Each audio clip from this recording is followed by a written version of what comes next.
अभी 2-3 रोज़ पहले बल्कि 4 दिन पहले एक सफ़र हुआ था सीतामढ़ी के तरफ। वहाँ रास्ते में जाते हुए एक मदरसे में देखा हमने कि उस मदरसे में ताला लगा हुआ, चारों तरफ जंगल ही जंगल। हमने पूछा कि ये तो वो मदरसा है कि जिसमें 6 हाफिज़ कुरान की दस्तार बंदी हमने अपने हाथों से की थी, लेकिन ये सिचुएशन इस मदरसे की क्यों हो गई? उन्होंने कहा कि और मदरसे में ताले डाल दिए गए। अगर हर मदरसे में ताले डल जाएंगे तो ज़रा बताओ मुझे कि हमें अक़ीदा कौन बताएगा? ज़रा हमें बताओ कि हमें कुरान कौन बताएगा? अगर हमारे मदरसों में कुरान की तालीम नहीं होगी, सुन्नते रसूलुल्लाह को कोई पढ़कर सुनाने वाला नहीं होगा, तो हमारा अक़ीदा फिर कैसा होगा? दकियानूसी अक़ीदा होगा। जैसे आज की तारीख़ में क्रिश्चन का अक़ीदा है, आज की तारीख़ में जुडाइज़म का अक़ीदा है, आज की तारीख़ में हिंदू भाइयों का जो गलत कॉन्सेप्ट है वैसा ही अक़ीदा हमारा और आपका होगा।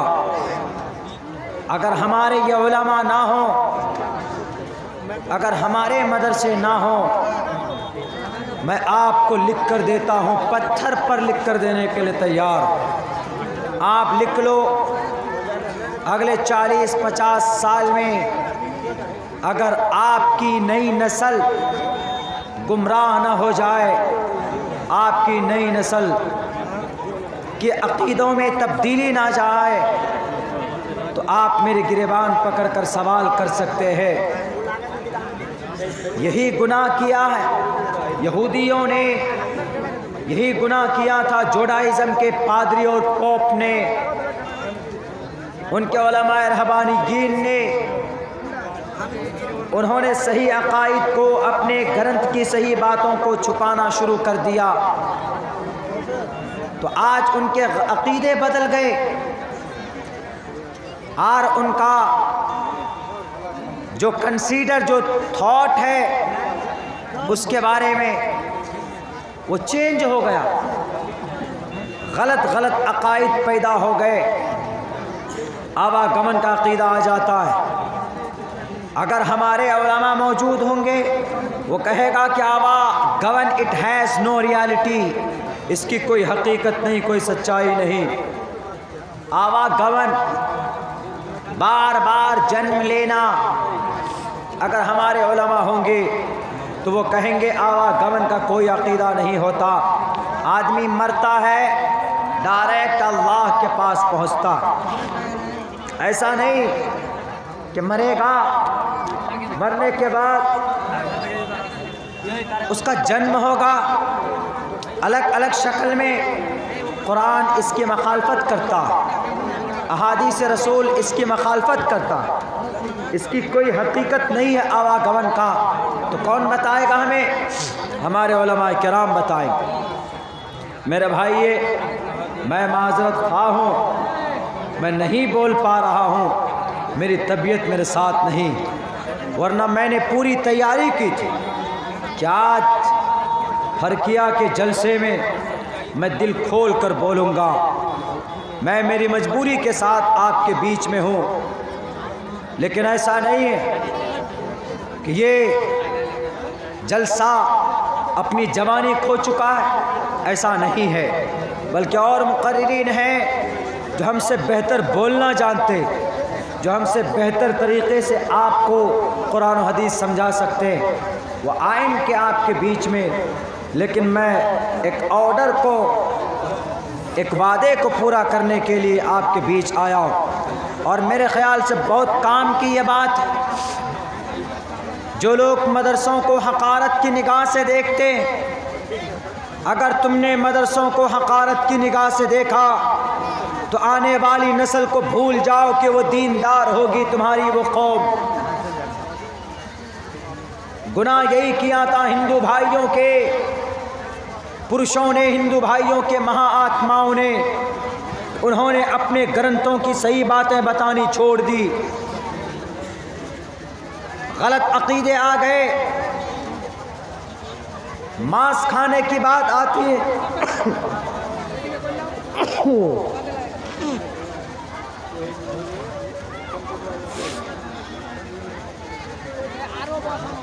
अभी 7 नौजवानों को लोनी में एक जगह पर गोली मारी गई, एक जगह पर 7 नौजवानों।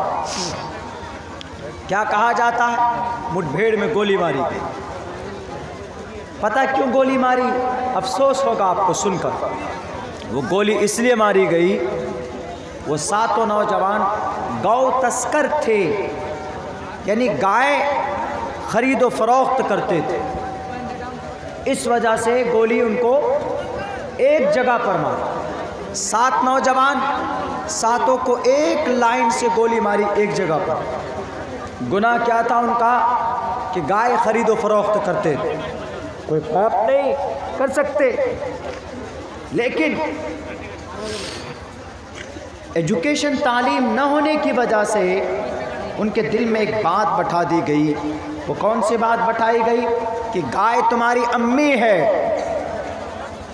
गाय माता है। ये बात बैठाई गई। क्या ये बात वेदों में है? क्या ये बात शास्त्रों में है? क्या ये बात पुराण में है? क्लियरली, ईमानदारी के साथ, you are not able to prove the गाय is a mother of Hinduism. नहीं, बिल्कुल नहीं। गलत अकीदे आए, जो उलामा थे उनके, जो साधु संत थे हमारे हिंदू भाइयों के, उन्होंने इसको रिमूव नहीं किया, उन्होंने इसको क्लियर नहीं किया। मनुस्मृति उठाकर देखें आप, वहाँ पर साफ लफ्ज़ों में लिखा हुआ है, प्रोचितम भक्षन माम साम वैष्णवमम। प्रोचितम भक्षम माम साम वैष्णवमम। अगर कोई इंसान मांस खाना चाहता है तो मंत्रों द्वारा पवित्र करके खा सकता है, कोई प्रॉब्लम नहीं, कोई दिक्कत नहीं। तो इस मंत्र को कौन बताएगा? पढ़े लिखे लोग बताएंगे ना। अब पढ़ा लिखा तबका तो क्या बन चुका है? गुलाम बन चुका, चापलूस बन चुका। कहीं पर उनका मकतब नहीं, कहीं पर उनके मकातिब की कोई चलन नहीं, कहीं पर उनके मदरसे नहीं है, उनके पाठशाले नहीं। मैं ये सिर्फ इसलिए बता रहा हूँ ताकि हम और आप समझ सकें कि अल्हम्दुलिल्लाह सुम्मा अल्हम्दुलिल्लाह, हमारे बीच में जो हमारे मदरसे हैं, इन्हें हमें अगर ज़रूरत पड़े, 2 वक्त 2 रोटी बनी है घर में, 1 रोटी खाओ, 1 रोटी बचाओ और अपने मदरसों को तरक्की दो, आगे करो। आपका मदरसा रहेगा तो उलमा पैदा होंगे। बुखारी शरीफ की अहादीस आपके सामने पढ़ी जाएगी। अगर मदरसे नहीं होंगे तो ना तो उलमा पैदा होंगे, ना बुखारी पढ़ाई जाएगी, ना साए सित्ता का नाम लेवा होगा। आपके अक़ीदों के अंदर तब्दीली आएगी, आपके बच्चे बुत परस्त होंगे और आपके जनरेशन के अंदर अपनी शरीयत के ताल्लुक़ से गफलत बरती जाएगी।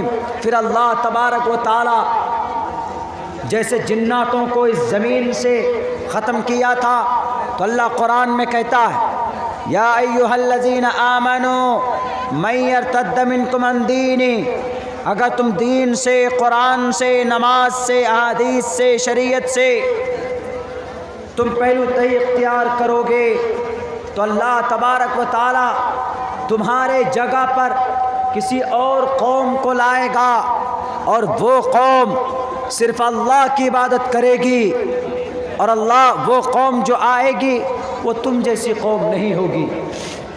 अल्लाह उनसे मोहब्बत करेंगे, वो अल्लाह से मोहब्बत करेंगे। मेरे भाई, अब मैं नहीं कह रहा हूँ, मैं बीमारी की हालत में आपसे कह रहा हूँ कि खुदा की कसम, अगर पूरे मुसलमान बनकर ज़िंदगी गुजारना है अपने कुरान की हिफाजत करना है, अपने शरीयत का मुहाफिज बनना है, तो first of all you have to contribute your धार्मिक and religious palaces is called in Arabic language madrasa. दर्स देने की जगह आपको इन मदरसों को आगे करना होगा, आगे बढ़ाना होगा। हाँ, अगर कोई एतराज करता, हम जानते भारत के संविधान के मुताबिक क्या आपका ये मदरसा सही है? क्या आप अगर मकतब चलाते हैं तो जायज़ है मकतब चलाना? जी जायज़। भारत के संविधान का दफ़ा number 30 article 30 right of minorities to establish and administer educational institutions. भारत के संविधान का दफ़ा नंबर 30 माइनॉरिटीज़ के हक हुकूक। माइनॉरिटी में कौन? मुसलमान, Dalit, minority. Right of minorities to establish and administer, बुनियाद डालना मदरसे की, उसको क़याम में लाना, मकतब चलाना, मदरसा बनाना, मस्जिद बनाना। टू एस्टैब्लिश एंड एडमिनिस्टर, मोहतमिम बनाना, हेड मौलाना बनाना, सेक्रेटरी बनाना, कमेटी बनाना, ट्रस्ट बनाना, सोसाइटी बनाना। एडमिनिस्टर एजुकेशनल इंस्टीट्यूशंस, अपने तालीमी इदारे के लिए आप कर सकते हैं। आगे और क्या कहा देखिए एक्सप्लेन में। ऑल माइनॉरिटीज, सारे मुस्लिम और सारे आदिवासी और Dalit, all minorities whether based on religion और लैंग्वेज, अगर वो अपनी ज़ुबान के आधार पर कोई मदरसा बनाना चाहें, कोई मस्जिद बनाना चाहें, all minorities whether based on religion or language shall have the right to establish, shall have the right to establish, उसको हक है वो मदरसा बना सकता। मैं कहूँगा सुप्रीम कोर्ट में खड़े होकर, मैंने कही ये बात आसाम के मिनिस्टर के अदालतों के दीवारों तक मैंने आवाज़ पहुँचाई। हमने कहा है वहाँ के जो उस वक्त के होम मिनिस्टर थे हेमंत बिश्व शर्मा को, हमने कहा कि आप आसाम के मदरसों को बात बंद करने की बात करते हो, नहीं है आपके लिए जायज़। क्यों? भारत का संविधान कहता है shall have the right to establish, उसको इजाज़त है। किसको? All minorities whether based on religion और लैंग्वेज। मौलाना समझकर बेवकूफ़ मत समझना कि मदरसे में पढ़ने पढ़ाने वाले कुछ नहीं जानते। कुरान की नूरानी ताकत हमारे अंदर होती है। हम 3,22,000 अल्फाज को याद कर सकते हैं, तो हम भारत के संविधान का आर्टिकल 300 भी हम याद कर सकते हैं। हमने कहा था shall have the right to establish, हम मदरसा बना सकते हैं, हमें कोई माए का लाल रोक नहीं सकता, इसलिए कि it's our fundamental rights. Shall have the right to establish and administer on their choice, अपनी मर्जी से, अपनी मर्जी से, ऑन देयर चॉइस। अगर आपके मदरसों में कोई ताले लगाता है 427 धारे के तहत, 427 दफ़ा के जुर्म के तहत आप उसके ख़िलाफ़ केस बुक कर सकते हो। मेरे भाइयों, मैं मौलाना थोड़ा अलग टाइप का हूँ। मैं कुरान और हदीस के साथ साथ में कहाँ कानून को मिला देते और कहाँ आर्टिकल को घुसा देते, लेकिन ये ज़रूरी इसलिए कि आप इस मुल्क में रहते हैं, तो जहाँ पर मन रअा मिनकुम मुनकरन फल्युग़य्यिरहु बियदिही, शराब पीना सिर्फ मुनकरात नहीं है, गाय के नाम पर आपको मारना भी मुनकरात में से है। टोपी दाढ़ी देखकर आप पर ज़दो-गोब करना ये भी मुनकरात में से है। मुखिया घोटाला करता है तो मुनकरात में से है। पैसे लेकर नाजायज तरीके पर वोट देना और लेना मुनकरात में से है। सड़क को गलत तरीके पर बनाकर पैसे लूटते हैं, मुनकरात में से है। नमाज छोड़ना सिर्फ मुनकरात में से नहीं। कुरान सिर्फ इन्हीं बातों के लिए नहीं आया, बल्कि ओपन कुशादा माना है इसका। हर बुराई जो समाज में पाई जाती है, इन बुराइयों का ख़त्म करना कुरान का मकसद, अहादीस रसूल का मकसद। तो मेरे भाइयों, मेरा कल सफ़र भी गुजरात का है। अल्लाह से दुआ करते हैं कि अल्लाह हमारी सेहत और ये जो थोड़ी सी दिक्कत परेशानी है, अल्लाह शिफाए कामिला आजिला दाइमा मुस्तमिरा अता फरमाए। बहर कैफ मैं बहुत ज़्यादा चीख नहीं सकता, बस मैं इतना कहूँगा कि आपके इस गांव के इस इदारे को हमारे बहुत सारे नौजवान आए हैं शेख जर्जीस अंसारी साहब की तकरीर सुनने। मौलाना अब्दुल्ला साहब तो आपके करीब के हैं, मैं आपके करीब का हूँ, और अगले बार अगर इलेक्शन होगा तो मैं नेता भी बनकर आपके बीच आ सकता हूँ। मेरी फ़िक्र मत कीजिए, बाहर से मेहमान मुकर्रर आए हैं, आपके इस मदरसे के प्लेटफॉर्म से आपसे कुछ बातें करेंगे।